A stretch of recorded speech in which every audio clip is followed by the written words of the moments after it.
Well, my feeling about Indaba 2014 is that we have actually outdone ourselves.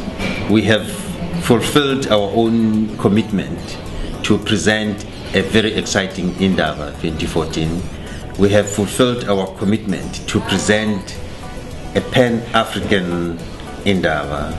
We have made our buyers and exhibitors very happy by making sure we keep their diaries quite hectic. We have presented a much broader offering of Indaba options for everybody to go home saying it was worth my money. The one thing that has worried me now is complaints from our exhibitors and our buyers that they were made to work very hard.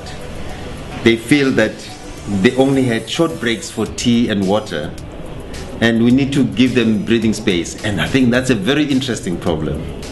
I also feel that we have presented them with quality meetings, and the other complaint that they may have is, did it translate into business?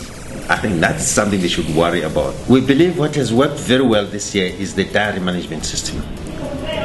The other things that have worked very well is the mix of a variety of topics that we were presenting. We believe that the mix of your traditional exhibition stand and the gradual migration into tabletops has sent the right signal. The things that we are going to improve on next year is to focus a lot more on hosted buyers with a much stricter diary management system.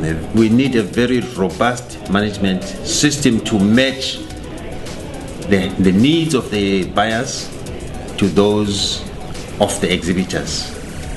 The offering of alternatives such as the premium lounge and the speed marketing environment, I think that is the next frontier that we are aiming for. If we deliver that next year, then we'll have delivered a remarkably different Indaba to what you saw in 2012, 2013, and now in 2014. You can imagine it is not the end of the game, and I'm sure you can see an indication of things to come.